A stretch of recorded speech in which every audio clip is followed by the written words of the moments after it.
freedom of speech, fundamental rights, freedom of conscience, academic freedom, freedom of press, and the right to listen. You're listening to So to Speak, the free speech podcast, brought to you by FIRE, the Foundation for Individual Rights and Expression. Ilya Shapiro, welcome on the show. Good to be with you. I don't know whether I'm back or I'm here for the first time, but regardless, always a pleasure, Nico. Yeah, I don't think I've actually had a one-on-one interview with you, but we sometimes run the First Amendment salons, which are hosted by Ron Collins, the First Amendment scholar, and you, I think, and Bob Korn-Revere did a debate on Masterpiece Cake Shop way back when, and we ran that as a podcast episode, so some of our longtime listeners might recall you from that. It was you, right? You did that? It could be. I have views on Masterpiece Cake Shop and whatever else. I always like a good salon, all the absinthe and all that. So anyway. Yeah. At the time, you were still vice president at the Cato Institute, and you were director of Cato's Robert A. Levy Center for Constitutional Studies, right? Publisher over at the Cato Supreme Court Review, and then you had a very, very brief tenure as executive director and senior lecturer at Georgetown Center for the Constitution that I want to talk about at the tail end of the show. Brief but meaningful, as I was once introduced, yes. Well, I think it very much kind of shaped the conversation surrounding free expression and academic freedom all of last year in 2022. But again, I want to get to that. Now you're over at the Manhattan Institute, huh? Yeah. People are like, how do you like New York? I mean, I like it just fine. I've been there exactly twice in the 8 months since I've been with the Manhattan Institute. I've been to Florida more often, frankly. It's great. And ironically, I feel more free than I did when I was at Cato, at least the last little while. So, so far, so good. Yeah, I will say we're getting you back to New York next month, right? April 18th, you're speaking at FIRE's kind of big expansion gala. Yeah, I don't know. It's kind of surreal to see your marketing. It's like featuring Killer Mike, Nadine Strauss, and Ilya Shapiro. I'm like, okay, all right. You get strange bedfellows when you do the free speech work in a nonpartisan way, right? You get a famous rapper, someone from the ACLU, and someone from the Manhattan Institute. I've never changed my views. The world just the issues of the day and the way that they present themselves just reconstitute themselves in funny ways. There's this famous Thomas Jefferson quote, which says, in matters of style, flow like the current, in matters of principle, stand like a rock. And so, I try and... That should be a t-shirt. That should be FIRE swag right there. It should be. In fact, it should be a paperweight, like a rock paperweight with that emblazoned on it or something like that. We have a swag task force here at FIRE who's responsible for determining what sort of swag we give out. And they've come up with some cool things in the past, like FIRE socks with our FIRE logo on them. I don't know that we can mass produce rocks, though. Paperweights probably, but we'll have to figure that one out. Ilya, I wanted to have you on the show because we've just never done a one-on-one conversation together. And at the end, I want to get to kind of your Georgetown issues as well as your recent speech at the University of Denver, which caused some fireworks. But I want to talk a little bit about some... I just try to keep you employed, Nico, give you things to talk about and work on, so... Well, I've been doing this free speech podcast for 7 years now, so I very much need those sorts of things, Ilya, so keep sending them my way. But our worlds kind of intersected because I'm friends with Noam Dworman, who's the owner of the Comedy Cellar, and I've been a longtime fan of his podcast, which is just an interesting mix of comedy and current events. And I heard you go on the show maybe last week talking about Fox Dominion and that whole defamation lawsuit. Right. And I found your guys' conversation to be fascinating, but also angering because I wanted to ask you questions that Noam didn't ask you. Noam's also... he's not a lawyer. Well, actually, he graduated from Penn Law, but he never became a lawyer. All right. He never became a practicing lawyer. He ended up owning the Comedy Cellar and having the really successful business doing comedy, but he actually has legal training. And... But I was like, I know Ilya, so I'm just going to invite him on the show and ask him all of the questions that Noam didn't ask him. So, let's jump right in. Ilya, I thought you did a really good job on that show of kind of laying the groundwork. Do you want to lay kind of the groundwork of what's going on in that case, and I can fill in some relevant details? Sure. So what we talked about there was Fox News is in the news because of the texts and other materials that have come out, deposition transcripts from the lawsuit that Dominion Voting Systems, manufacturer of voting technology, has launched against Fox for defaming it as a business in its coverage of the 2020 election aftermath, when it had Sidney Powell and others on concocting conspiracy theories about the election being stolen and all this, and Yeah, I saying mean, some that of them, I think some of them are like, right, that Dominion is owned by Venezuela, right, and made technology that enabled the stealing of the election, and in all sorts of ways. So, the point of the lawsuit is that our business was hurt by things that Fox did in a way that was defamatory, hurt our business reputation, with the intent to harm us and things like this. But what the materials that came out that got all the attention were that statements by executives and on-air hosts, Tucker Carlson, Laura Ingraham, all the rest of it, saying that they understood that what they were putting on was crazy, and but that they had to do it to maintain their ratings. In other words, it's not that they're big fans of Donald Trump's big lie narrative, as it were, but to maintain their business model, they had to continue having these people, including Dominion alleges, these defamatory statements against its business. And so, the legal case is a high bar because of New York Times versus Sullivan, the Supreme Court case about having to establish actual malice when you're harming public figures for defamation cases. The news was significant because of kind of the journalism ethics and the insight into how Fox News operates, and they're putting on all of this stuff and fanning the flames of polarization in this country and all the rest of it, while knowing or thinking themselves, the hosts and the executives, that this is all nonsense, which again is a significant newsworthy things on the legal side. And this is what I got into in this podcast. It still might be a high bar, but again, it resounds differently with the lawsuit against Fox than it does against the lawsuits against Sidney Powell and Rudy Giuliani, who are the ones who actually are saying this stuff.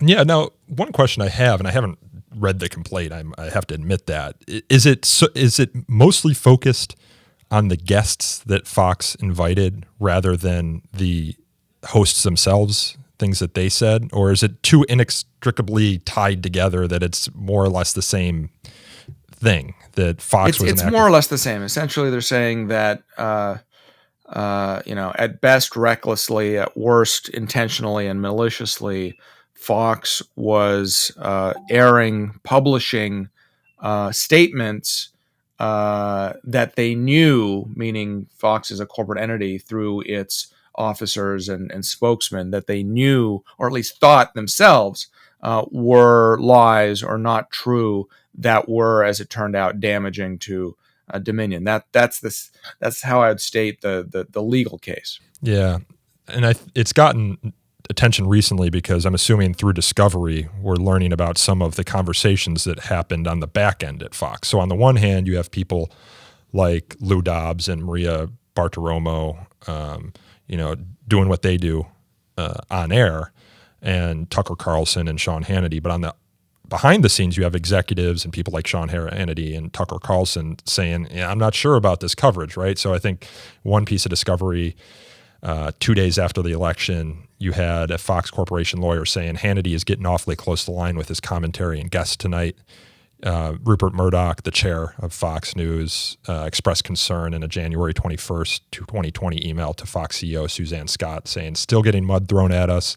Maybe Sean and Laura went too far. All very well for Sean to tell you he is in despair about Trump, but what did he tell his viewers?" Murdoch said... That's exactly right. It's come out in discovery, and the point isn't that this happened, once or twice, right after the election, but again and again and again, after Dominion's lawyers notified Fox's lawyers that these things need to be corrected. These are errors. So they were on notice, and still Fox persisted in publishing, putting on air all of these statements that were allegedly defamatory, despite Fox knowing or not themselves believing that they were true. Yeah, there was a recent email that came out in discovery, and I guess the judge in the case kind of lambasted them all because there keeps being triggered. They keep discovering new things that they need to introduce into the record, right? And but I guess Maria Bartiromo, who seemed to be a true believer in the conspiracy theories, right, or the things that Trump and his team were saying, was approached by a Dominion spokesperson about the guest she was having on the show, and she invited the Dominion CEO onto the show, and the spokesperson didn't respond, but said, Sidney Powell is trying to smear a company with completely unsubstantiated allegations, and they're unsubstantiated because they're untrue, and then talks about the evidence. But it seems like, at least in that case, Maria had invited the CEO to come on and rebut it. I want to dig into kind of what the legal standards are here in determining the liability that Fox might face. Dominion suing them for $1.6 billion is my understanding. But here's the main crux of my question and why I think this case is so challenging. Journalists quote people in news stories, have guests on the show all the time with whom they disagree, who they think their opinions are bunk, who spout, frankly, what they consider to be bullshit. But those opinions are a part of some national story, right? For example, you could have someone from CNN interviewing someone who stormed the Capitol, who can give their reasonings for storming the Capitol. And while the CNN reporter might know or think that those things are untrue, it's still newsworthy to know why the people who are engaged in a national news story are doing what they're doing, right? And in this case, you had Donald Trump, making these arguments, as baseless as they might be. That's the president of the United States. And Sidney Powell and Rudy Giuliani were a part of its team. So, on one hand, just kind of putting the guests on the show to talk about it, and then holding Fox liable for that, could create a chilling effect on reportage. The other hand, it's interesting here because the hosts are, their opinion, opinion news shows are often engaged in that commentary as well. Meanwhile, you have people behind the scenes saying it. So it just seems a lot more messy, and I worry about, whether a judgment against Fox in this case would make it more difficult to quote people on one side of a national news story that's almost hard to ignore. Or if you have to do the thing that a lot of outlets are doing now, which is saying, putting baseless or untrue before, presenting Trump's, opinion about the election, which is something that has come into become fashionable in recent years that you didn't used to see all the time because it's often editorializing. Well, I think it's almost like a multiple bites at the apple type scenario, or you get one free pass, but after that you start becoming liable. In the sense that the key details, legally speaking, are that the hosts and executives are essentially uniformly saying that the people that they're putting on, the narrative that they're advancing, even if couched in "I'm just asking questions," almost disingenuousness in the way that Tucker Carlson is known for doing, that they themselves believe that what they're doing, what they're putting on, what they're publishing, what they're allowing to spread or facilitating the spread of is malicious lies that the argument goes from Dominion are defamatory. Whether they are defamatory or not is a separate, I suppose it's a fact question. I suppose that's a jury question. But the legal standard is they bear complicity in this because they subjectively believe that it's false. They're acting with intent to spread this stuff. So it's not that they're simply putting it on as newsworthy because the president's saying something or the president's lawyer saying something. But again and again, they're keeping this narrative alive. And after the first time, it's, after being put on notice by the lawyers and shown evidence that it's not true. And yet they persist in doing that. That's, I think, the strongest presentation of what's going on. Now, what's interesting is, on the other hand, Sidney Powell and Giuliani and the others who go on and talk about this stuff are they then not liable because they, let's stipulate, really believe all that stuff, and it's just their opinion, and you can't be held liable for defamation if it's just your opinion, man. Yeah.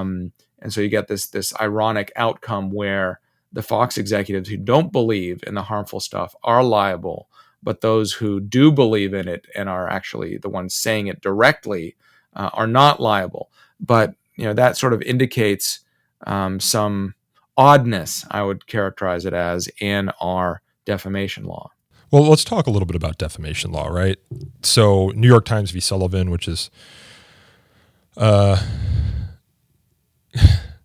not as revered as it used to be. You have Clarence Thomas and Neil Gorsuch on the Supreme I'll Court. just be on the record that I'm a student of Richard Epstein, the famous University of Chicago law professor and legal scholar, one of the most cited legal scholars of our time. I had him at your Chicago Law School, back in the day, and he was against New York Times versus Sullivan before it was cool. And I think I agree with him on those old school grounds. Nothing to do with modern social media company regulation or anything like that. Well, I mean, so let's dig into that a little bit in the context of kind of discussing the standard, because I feel like a lot of people think of New York Times versus Sullivan as doing what subsequent cases actually did. So New York Times v. Sullivan presented the actual malice standard, which you can define for us in a moment here, as it applied to public officials, right? People high up in government. Intending to do harm. I don't know the actual, lawyerly standard, but that's how I think of it in my mind. Yeah. Well, in later cases, it was extended to public figures, which is like celebrities, including temporary public figures, which I never understood. It's like, if limited it's purpose. newsworthy, if it rises to the level of something that people care about, you're automatically not liable because you become a temporary public figure. Yeah, and I had a conversation on last podcast actually was about New York Times v. Sullivan, and Floyd Abrams was the famed First Amendment lawyer, and I didn't have any critics in New York Times v. Sullivan on the show. I wish I had known you were a critic yourself. I would have invited you on. But I tried to play the critic as well and talk about the Nicholas Sandmann case on the steps of the Lincoln Memorial. Does this guy become a limited purpose public figure because someone just so happened to film a confrontation that happened in public, right? So you have on one hand the kind of public figure standard, where the bar for defamation is very high. And then you have beneath that public figures who are held to the same actual malice standard, is my understanding. And then you have these limited purpose public figures who become part of like a limited public controversy, and the bar for defamation there is also fairly high. And I feel like some of the people who are critiquing New York Times v. Sullivan are actually critiquing the cases that came later that expanded the precedent of New York Times v. Sullivan, the actual malice standard, to public figures and limited purpose public figures. And the actual malice standard, I don't have the exact verbiage in front of me, but it's, acting with actual malice, you should have known that this was untrue, or you acted with reckless disregard for the truth. Right. And so, I mean, is your critique with all of those buckets, or is it most? It's definitely with the limited purpose public figure standard, which, again, anytime something becomes controversial, by definition, becomes a limited purpose public figure. My imbroglio with Georgetown, which made national news, does that mean all of a sudden I'm a public figure, and I wasn't before? It's bizarre. It's sort of what it's. You might be right that most of the criticism comes from how it's been interpreted, but the idea that we have that media companies are essentially exempt from liability for defamation, that doesn't sit right with me. And I think that's where Epstein is coming from. I want to ask a little bit about this case, right? Because so you have public figures, you have limited purpose public figures, and you have public officials, right? All protected kind of under the Sullivan lineage of cases. How does a corporation like Dominion fit into that constitutional analysis? Or do you know? I mean, I haven't looked at it. I'd be talking about it off the top of my head, but it's in the same sense that corporations are legal persons for this, among many other purposes, but certainly not all. Going back to the debate over Citizens United, and they have reputations that can be damaged. In fact, for businesses, presumably it's easier to put a dollar figure on that damage than for individuals even. And so you defame the corporation, as corporations typically are set up to derive their rights from the individuals that make them up. And when you damage corporate reputations, you damage the shareholders effectively. Yeah, and Dominion voting systems, I mean, their systems were in use in 28 states in 2020. It'd be interesting to see if, as a result of... I mean, I remember they were being attacked by Democrats in the 2004 elections. John Kerry made noises about Ohio or something. I mean, these voting machines seem to be the subject of conspiracy theories all coming and going. Yeah, I mean, but I guess we did just have a midterm election. I guess you could show damages in a certain respect by showing if like any Republican states, for example, stopped using those systems. Right. Right. But I've just found this case to be fascinating because, like all defamation cases, they're fact intensive, and obviously the facts in this case present that we've discovered through discovery present a lot of intrigue, but it raises a lot of complicated questions about fair reportage, the ethics surrounding reporting, and who should be held liable for defamation. And I guess it's going. Both sides are seeking summary judgment in the case, and I read an article that said a trial is expected at the start of April. I mean, can you explain that procedure, how that kind of works? So summary judgment is in viewing the facts in a light most favorable to the other side, to the side that's not moving for summary judgment, although here they're cross motions. So anyway, they're basically saying no material facts are in dispute, and therefore a ruling can be made on the law. You don't need a trial because trials are for fact finding, and so whether it's a jury or a judge, they're determining who's right in a he said she said situation, or given the circumstantial evidence, is the person guilty or liable for such and such an action. Here, a motion for summary judgment in a civil lawsuit says, okay, viewing the facts in the light most favorable to the other side, we would say that no facts are in dispute, just rule on the law. That's what that's what they're moving, and it is fascinating. I mean, the latest motion, I think it's more than 200 pages, and that's where all that stuff comes out from discovery. And they're basically saying, look, there can be no dispute that from Dominion's perspective, Fox, acting through its executives and hosts, continued putting on, even after Dominion warned them and corrected their facts, told them to correct their facts, still kept doing it, this stuff that they knew to be false and was harmful to Dominion. That's what they're saying. And there's no facts in dispute. No reasonable fact finder could dispute that this stuff, this evidence that they're presenting, is detrimental and is subjectively thought by Fox to be false. So I read this article talking about the procedure that said in-person arguments are scheduled for March 21st, and then it said in the next sentence a trial is scheduled to start on April 17th with jury selection 4 days early. Is that wrong? Like, you can't, if you're no, I mean they can always, the district court process is fluid. It's and we're sort of used to talking about the Supreme Court, and a lot of us who speak in the media about constitutional issues are appellate lawyers who are lawyers are focused on appeals. Those are much more set pieces. You have the universe of facts, the record is set, you argue based on these briefs, the argument date it's all kind of clean.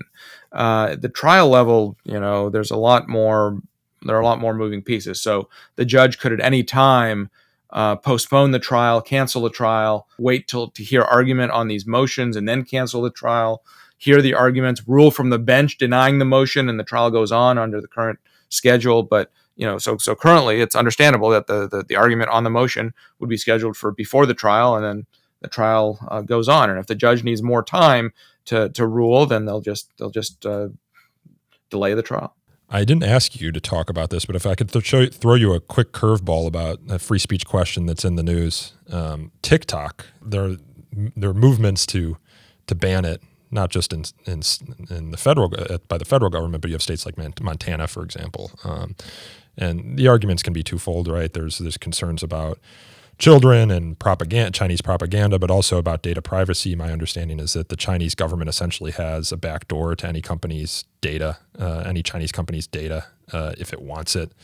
And Mark Warner and Senator Thune, I think, introduced a bill the other day which seeks to ban TikTok in the United States, not just for government contractors or the government itself on government devices, which has been in place for a little while, but also for all citizens, presumably. And I was just wondering what sort of constitutional questions you think that poses, both on the First Amendment side, but also maybe the Bill of Attainder side. And is there anything from the Huawei and ZTE stuff that happened recently that might lend some insight in there? Well, Bill of Attainder, which means punishing for past behavior that people weren't on notice for. I don't think it's that, because it's not like TikTok is being sued for stuff that went on in the past that wasn't illegal in the past when that happened. So I don't think that's. But isn't it also the targeting of an individual person or company for punishment might not be the right word, but well, it ultimately collapses into the national security justification, and courts are quite deferential to government on national security matters. And the argument is this is an arm of a foreign agent who's hostile, the Communist Party of China, and we can't willy-nilly allow them to get all of this information about American citizens. It's not a bad argument. Again, I haven't been looking at it very closely, but from the policy argument, both about privacy and national security, is certainly plausible. You can imagine the strongest example. Let's say it was the Chinese government was surveilling and collecting all of this data on Americans to be able to better manipulate our elections, influence public discourse, all of this, spy on, get the wisdom of crowds and learn lots about our defense capabilities because of bits and pieces they pick up here and there. Well, what if this is that? yeah. Right? What if this is the surreptitious bug that's meant to surveil in that way? If all of that is true, then I think it stands up to constitutional scrutiny. Well, sorry for throwing you that curveball. It's just something that's been coming up in the news, and I figured I would kind of grab your opinion on it. This is really at the outer edges of what I can feign expertise in. as a Gen Xer, I do Facebook, I do Twitter poorly apparently, and anything else. I think I have an Instagram account that I've been on twice, and then quickly closed up. And TikTok, you don't want to see me. I don't know, interpretive. I think one of my friends, Professor Elon Warman at Arizona State, does TikTok interpretations of different constitutional clauses. I don't know if that's like a dance for, I want to see his dance for the Privileges or Immunities Clause or something. Who knows? It's above. I'm a simple constitutional lawyer. It's above my ken. Yeah, I mean, TikTok, it does have niche communities, and there is a law community, and it can be used for really valuable educational purposes. It depends what you watch fully and how the algorithm determines what you like. But that algorithm that Supreme Court recently heard argument in a couple of cases about whether these companies can be liable for their algorithm recommending more terrorist videos that arguably radicalizes and causes these actions. Also, very interesting cases that I plead relative ignorance about. Yeah, we've talked about those cases on this podcast before, and it sounds like the court is sort of skeptical of the arguments being made.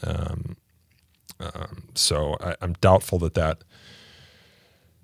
these. Well, the court is skeptical of their own full understanding of exactly how the technology works, and they don't want to, as they have with technology for decades, they don't want to take some step that completely skews the way that the markets operate, and in this case, breaks the internet, as it were. So I don't think we're going to have a sweeping ruling. Yeah, who was it? Kagan, who said we're not the 9 greatest experts on the internet, right? Or something right, like that. Right.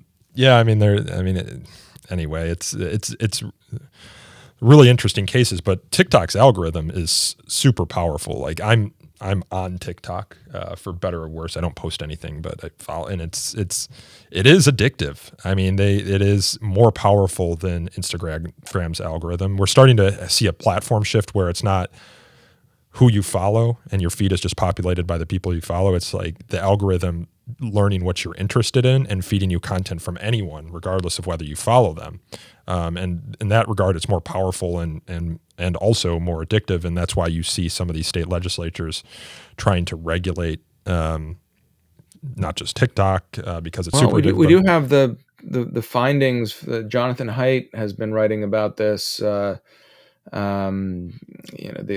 mental health issues, especially in teenage girls, especially as it turns out, white liberal teenage girls from social media in the last decade, and depression and all of these different things, and how that contributes to our illiberal moment in higher education. I mean, it's mind-blowing stuff that he's doing, and apparently he's about to publish 2 books at the same time. But these insights from social psychology and the effect of social media on that. So quite apart from Chinese national security concerns, there could be kind of a health of the body politic concerns. And Greg co-wrote Coddling of the American Mind, Right. Greg Lukianoff with Jonathan Haidt, which was way before its time and blowing the whistle on kind of the effects of social media potentially on mental health. They made these arguments long before you have the sort of robust data that you have now. Jonathan Haidt, I think, wrote about this morning. He has a Substack called I think After Babel, in which he highlighted some of the most recent data, and he has a open source Google document which consolidates all the data for any of our listeners who might be interested in that. But if TikTok goes, one of FIRE's most powerful platforms for communicating with younger audiences goes. I mean, FIRE has over 50,000 followers on TikTok, and it seems to outperform our peers on that platform. Well, if you want to do a guest post on my Substack, Shapiro's Gavel, you're welcome to. Yeah, well, it's an interesting question, and I'll link your Substack in the show notes here. But I now want to pivot to you said you do Twitter, and then parentheses apparently not very well, which I'm assuming is a reference to what happened to you at Georgetown. I don't know that I need to recapitulate it for all of our listeners, but long story short, you sent a tweet about President Joe Biden's decision essentially to nominate, a black woman to the Supreme Court, and those were the only candidates he was going to consider. And in your opinion, U.S. Court of Appeals for the District of Columbia Circuit Judge Sri Srivasan, is that how you pronounce the last name? Yep. Was a better choice, and you say, but alas, he doesn't fit into the latest intersectionality hierarchy, so we'll get a lesser black woman. And this led to law school dean William Trenner denouncing the tweet, calling it appalling and at odds with everything we stand for at Georgetown Law. I think the argument that kind of animated your tweet, which is that we're going to get a lesser candidate because you're restricting the pool by race and sex. Yeah, there was an ABC News Ipsos poll that found that 76% of respondents said that the president should consider all nominees regardless of race or gender. That's just a right-wing rag organization, I think. Well, 54% of Democrats surveyed said the same thing, and you admitted that your tweet was a little bit ham-fisted. I could have phrased it better, Yeah. Who among us hasn't sent a bad tweet, But this resulted in a 122-day investigation. We did the calculations here at FIRE, and I should fully disclose we helped provide counsel for you in the situation because this, to our minds, was a clear violation of your rights as a faculty member and academic at Georgetown, and violated, although it is a private school, its contractual promises for the untrammeled expression of ideas and information. That's a direct quote from them, and their promise that all members of the university community enjoy the broadest possible latitude to speak, write, listen, challenge, and learn. Didn't quite live up to that in our minds, but the 122-day investigation was longer than 12 round trips to the moon. That's now known as a Shapiro. We know the Scaramucci is 13 days, while a Shapiro is 4 months and 6 days. So. For a 45-word tweet, and I think it's. But you were reinstated, right, at the outcome of it, and after spending however much $1 million or whatever on their outside counsel, Hogan Lovells, white shoe DC law firm, to advise them on this investigation, employing two offices, Human Resources and the Office of Institutional Diversity, Equity, and Affirmative Action. That you'd think a law school could apply the law, meaning these relatively short university policies, to the facts, my tweet, and in half an hour come up with an outcome based on this so-called investigation. But yeah, it took that long. And eventually a junior associate at this law firm presumably looked at the calendar and said, oh, well, he wasn't an employee yet when he tweeted, so the policies didn't apply. And yeah, I celebrated that technical victory. But then I got the fine print, the 10-page investigation report from the Diversicrats, which basically said, had I been an employee and going forward, were I to say something similar that offended someone along these grounds, along these lines, then that would make me subject to discipline. So I said I can't live under those terms, and I made what we lawyers call a noisy exit, publishing my resignation letter in the Wall Street Journal, as one does, and away we went. Yeah, Dean Trenner's finding letter, I think, is worth reading because he describes your comments as harmful, antithetical to the work of Georgetown law, and it said, if you were to make another similar or more serious remark as a Georgetown employee, a hostile environment based on race, gender, and sex likely would be created. So it's essentially they got out of it by saying you had already accepted the job and weren't an employee yet. It was like a week before you were supposed to start, by saying, oh, he hadn't started yet, therefore the policies didn't apply. But if you do it again, or if you were to create something that ginned up the mob again, you can't really trust that our policies are going to protect you, because we're more or less suggesting here that they won't. And I think any reasonable observer would understand, how can an academic exist in that environment where the sort of and clearly that was aimed not just at me, but pour encourager les autres, as they say, to show shot across the bow of all faculty and staff, saying stay in line. So I want to ask you, because that story captured the public's consciousness, headline news. What is it like to be at the center of something like that? Well, I've written about it at my Substack, Shapiro's Gavel, and I'm writing about it more in this book that I'm working on now. The working title is Canceling Justice, the Illiberal Takeover of Legal Education. It's, I say that the first 4 days, so after my tweet, before the dean announced that I was indeed onboarded and immediately suspended with pay, pending this investigation, those first 4 days I called hell. And it was like my whole world was crumbling in front of me. Everything I'd worked towards, my career, my professional reputation, my just everything, my ability to function as a scholar, as a pundit, my ability to support my family, for that matter. I was, between jobs. I was leaving Cato. I was at a vulnerable position. There were physical manifestations. We talk about legal standards of things. There's, intentional infliction of emotional distress and all that, in which you can't win unless there's physical manifestations of that. Well, there was that. It affected my family.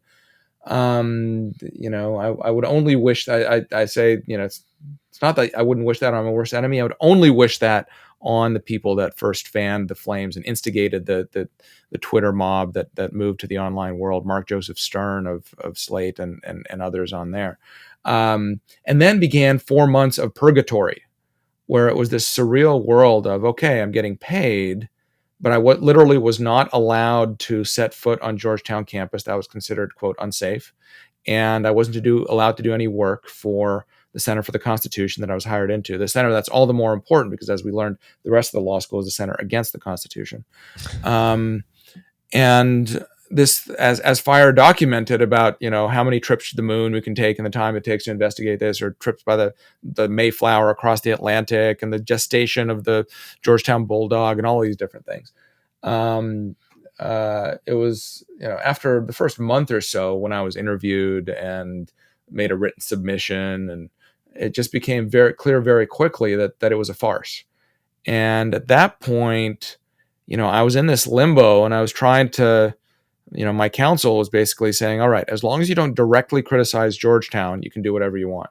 And so I was on the road speaking, including one time where I made national news again for having an event shut down at the law school formerly known as Hastings. It's no longer called that because Mr. Hastings, it turns out, did some politically incorrect things by 21st century standards. I didn't know they changed the name. Yes, it's now University of California College of Law at San Francisco, UC Law SF for short. And speaking and writing on the Supreme Court battle, on all sorts of different issues. And until this denouement, the reinstatement, but ultimately a forced resignation and what have you. I never sought. I'd worked with fire plenty. That's how I'd already known you and all the folks I quickly was able to call upon for help, to whom I'm grateful. During that trying period, I'd worked, supporting you with amicus briefs or joining together on briefs and things like this. I didn't think I'd ever be a client. I never thought I'd be the target of one of these illiberal moments. Didn't seek to be a poster boy for cancel culture or anything like that. But that's the way that things turned out. And as they say, man plans and God laughs. And so, people ask, did your views on speech change or anything like that? None of my views changed. My professional priorities changed. Obviously, I'm spending much more time on these issues than I would have otherwise, even though I don't think I became, more of an advocate for free speech, academic freedom, civil discourse, all that due process than I was before. Yeah. FIRE does our annual Worst Colleges for Free Speech, where we investigate all the cases of censorship that we took on in the previous year and create kind of a 10 worst list. And some years we decide that a school has come up on our list so frequently that we're tired of talking about them and adding them to the list because they're crowding out a bunch of other bad actors too. And so we give them a lifetime censorship award. And this year Georgetown got it because, what they did to you isn't the first time they've done some things like that, right? They've done it to other faculty members as well. They did it to a Bernie Sanders student group at the law school that we helped out, I think, back during the primaries of 2016. And one of those students, Alex Atkins, I believe his name is, testified. We helped testify on Congress because one of the things colleges and universities will do is say we can't have these political groups on campus because it violates our tax exempt status, which is bunk, and the IRS has issued a memo more or less to that effect. Is no, they're not speaking for the university. They're speaking for themselves. And then there was a Hoyas for Choice group that they've repeatedly refused to recognize. It's a Jesuit school, of course, but promises free expression. Doesn't create any sort of carve-out for groups that oppose certain Jesuit values, in this case, pro-life values. So we decided to give the school a lifetime censorship award, and we actually drove a mobile billboard. I saw that. I wanted to ask you if there was any reaction to that, or did anybody? Anything happen? I saw that. You see people tweeting about it. But you never know quite how much it might stick into the craw of the administration.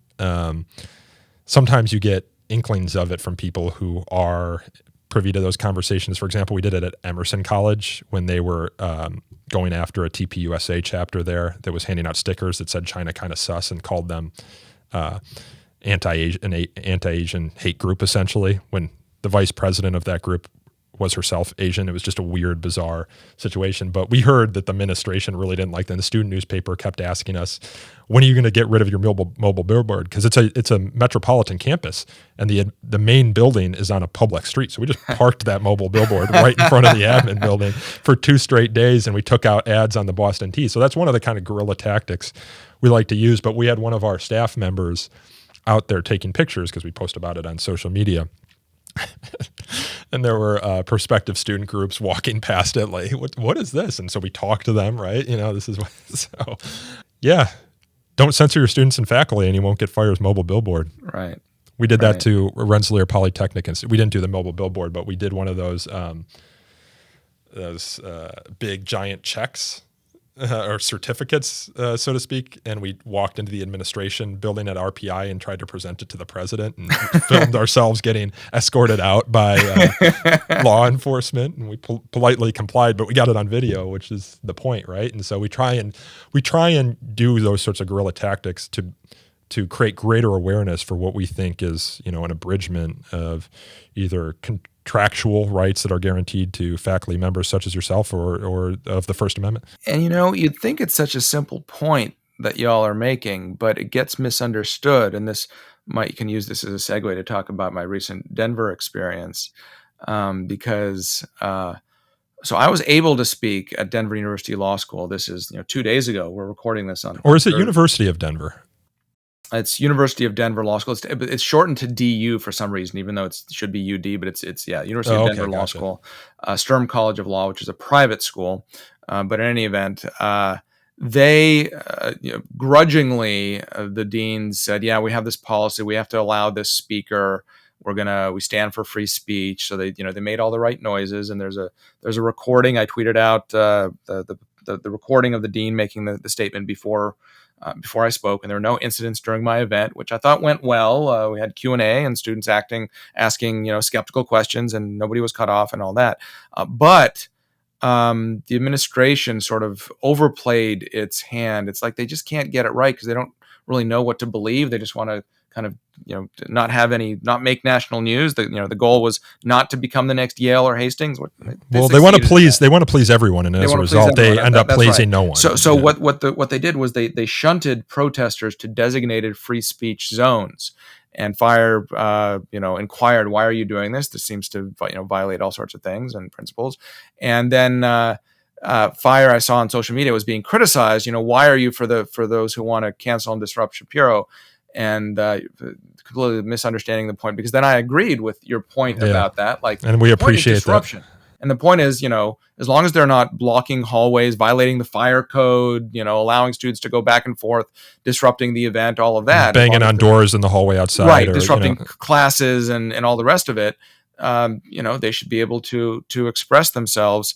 They weren't allowed to bring signs into my event. Even if it was, I can understand. So in some places, people put up signs to block the speaker from the audience. No, they're not doing that. They can't even have signs of any kind. So overkill in that sense, and so just can't quite get it right when you're not actually doing it for the right reasons. You can't calibrate this right. Yeah, I don't think people understood Fire's position on this. Is that, as we know, we will defend Ilya Shapiro when his rights are being violated, and we have been long on the record that we oppose heckler vetoes, and that we should allow peaceful protests that don't disrupt the event, but they shouldn't be cabined off into so-called free speech zones. And Fire's filed numerous lawsuits over the years that have punished. Aren't free speech zones what set off the Berkeley free speech movement in the '60s?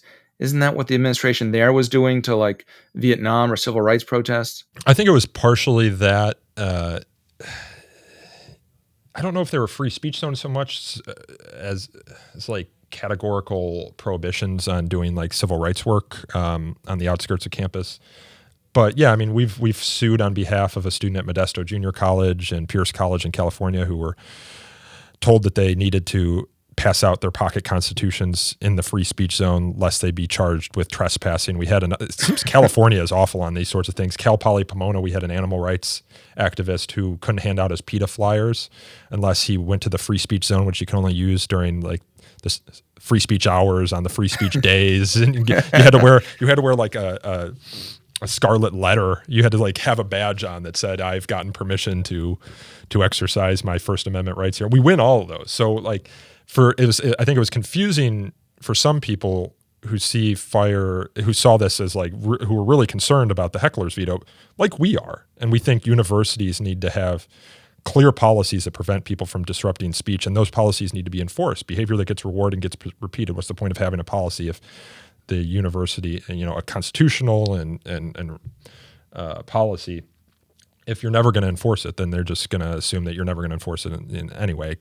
But we also oppose free speech zones. So it's and we also protect the rights. In this case, it was the National Lawyers Guild who was going after you, calling for censorship, demanding that the administration cancel your speech. Fire going way back when will defend the rights of people who call for censorship. And so I think it was just a little bit confusing to people. It was interesting that the National Lawyers Guild didn't go after you for your Georgetown work, but for your Georgetown tweet, but rather for your work on DEI initiatives. Is that right? I guess so. Well, it was. I saw some of the flyers. Some of the students gave me flyers of theirs. It was kind of a confluence, this white supremacist who says something about lesser black women also recently tweeted to in support of avowed racist Chris Rufo. It was like a confluence of all sorts of things, because Chris Rufo and I had worked on this proposed legislation, part of which is similar to something Fire just put out against diversity statements and loyalty oaths and things like this, but targeting DEI structures and so forth. So it's kind of, and then afterwards, yesterday, the day after the event, the Black Law Students Association put out a statement on Instagram, which again, I'm not Instagram, so this was screenshotted to me, where the main attack seemed to be that the argument that I was for meritocracy, meaning against the admission of Black and other diverse students, even though only 2% of the student body was Black. So, just kind of none of which was part of my talk, which was about the importance of free speech on campus. But anyway. Yeah, I guess that National Lawyers Guild letter is now no longer accessible. I mean, the response from the administration, at least initially, seemed to be good. They said they were warning against disruption of the event. They said that anyone who did disrupt the event would, quote, be subject to proceedings, as well as potential referral to a professional licensing authority. It was the National Review who wrote about this and had access to the letter. And one of the things the letter said was, we recognize that prohibiting Shapiro from speaking in our law school in some ways plays into his hand. In fact, his proposed speech is about the alleged silencing of conservative academics. And then the National Review goes on to say, the alleged silencing, huh? I wonder how conservatives got that crazy idea into their heads. Yeah, they're almost self-aware. Almost. You're almost there, buddy, Yeah. But you had a tweet thread today about some of the rigmarole that the student organizers in this That's case. the real thing. So yeah, the university made it that my event went off without disruption. So that's good. But we talked about the free speech zones, the regulation of signs, and other non-disruptive protest. But to get there, the student organizers had to jump through a lot of hoops. A lot of emails, a lot of meetings, including this past Sunday with the vice chancellor of the whole university, who was none too pleased that they had invited me. So this clearly, it's a chill on any organization that wants to invite a so-called controversial speaker. And that's where the effect is not so much a chill on the speaker per se. I mean, I'd rather not have to walk a gauntlet and be escorted by security everywhere. It's kind of annoying. I mean, it's kind of neat war story to tell with your friends over drinks later, I suppose. But like, it's, a bit of a headache, but, not enough to dissuade me from going places where I'm invited to speak. But for the students who are there, before, during, and after and have to live with this stuff, at the margins, the students are simply going to say it's not worth the hassle. I'm not going to invite someone like that. Yeah, it's a tax on controversial speech. I mean, it's a speech tax. And can you really blame students who decide that if I'm going to have to go through this every time I invite someone that people on the other side disagree with and don't like, is it worth it? I've got other shit I could spend my time on, right? And so it creates a chilling effect. And it's a chilling effect that isn't often seen. Because, the decision not to host someone doesn't cancel headlines or create headlines, unless, of course, they were invited and then subsequently disinvited. But, most of the time, those decisions, because people just don't want to deal with the hassle that it's going to, the bureaucratic and sort of mob tactics that seek to shut it down. You just don't hear about this. And, I think my colleagues in FIRE's campus rights advocacy department, after seeing your tweet, are trying to figure out what was going on there and what was this added burden that were added to these students after they invited you to speak. So we might have more to say on that front, but it's tough. I mean, speaking to kind of the substance of what you were talking about at University of Denver, while we got just a few more minutes here, so what are you seeing in law schools? We've heard about the stuff happening at Yale, for example. But, what's going on there? What's the chill that you are seeing that concerns you most? Self-censorship. It's the conversations that don't happen. Both professors and students feel they can't talk about certain things. And this day and age, that means as much on the student listserv and social media as it does in person in class. Anyone who kind of deviates from fairly rigid orthodoxy, the Overton window is kind of moved to the left and narrowed. Anyone who says anything is immediately slapped down. There are social consequences. There's the student culture aspect of it on top of administration things, and a lot of administrations aren't heavy-handed like Yale, or allowing disruptions like Hastings did. Hastings has since changed their policies, although their policies seem to be pretty clear even when I was there. I don't know what the new policies, how exactly it's going to be different, other than it needs to be enforced. But the fundamental thing is deans, leaders have abandoned the idea of instilling a culture of speech and process and kind of classical liberal values. Deans are very good. Law school deans are very good at imbuing whatever the mission statement of the institution is, whether it's public service, inclusion, service to the needy, being officers of the court. I mean, whatever they want to instill, they're good at doing that. And free speech and civil discourse used to be those. Excellence. But now, we learned from Stanford that excellence is code for white supremacy or something like that. Yeah, you're firm into their hate speech guidelines. I forget what they actually call it. But and the thing is, it's not that Bill Traynor at Georgetown or Heather Gerken at Yale or Bruce Smith at University of Denver, they're not social justice warriors. They're not woke radicals. But the squeaky wheel gets the grease. And as you said, they try to please everybody, and all too often, get that wrong and never please anybody. On the other hand, University of Chicago is a good example. Both the president and the dean of the law school are pretty good at saying, look, we're not the speech police. We're not getting involved. You don't like what someone says, the professor, the invited speaker, your classmate, whatever. Take it elsewhere. We're not going to adjudicate these disputes about who said what to whom and who's offended and all of that. That's the only way to kind of lower the heat on these kinds of battles. The only way to win is not to play, to invoke war games from 40 years ago, I think, at this point. Classic Gen X movie. yeah, we've seen that play out before when leaders take a firm stand on principle against this sort of behavior.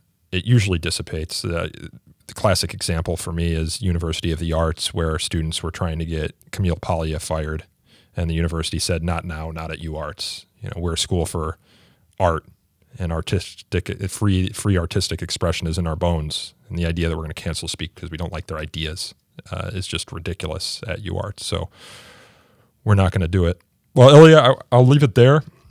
I do hope that some of our listeners will come and see you for your third trip to New York in a year at our gala on April 18th. We've already sold a couple hundred tickets, but I believe some more still remain. So if you want to hear Ilya speak alongside Killer Mike and Nadine Strawson, I think Fire's Gala is maybe the only place that you'll see a lineup like that. You can head over to our website at thefire.org. I have collaborated with one of Killer Mike's lawyers, though, who's a First Amendment professor at the University of Richmond, Eric Nielsen, I think his name is. Yeah, I've had him on the pod. He did Rap on Trial. There you go. So yeah, he's a pretty good speaker on free speech issues, particularly in relation to rap. So Ilya, thanks for coming on the show. My pleasure. This podcast was hosted and produced by me, Nico Perino, and edited by my colleagues Ella Ross and Aaron Reese. To learn more about So to Speak, you can subscribe to our YouTube channel, which is linked in the show notes, as well as follow us on Twitter or Instagram by searching for the handle Free Speech Talk. We're also on Facebook at facebook.com/So to Speak podcast. We take email feedback at sotospeak@thefire.org, and 5-star reviews help get more listeners to the show. You can leave us a review on Apple Podcasts, Google Play, or wherever else you get your podcasts. And until next time, I thank you all for listening.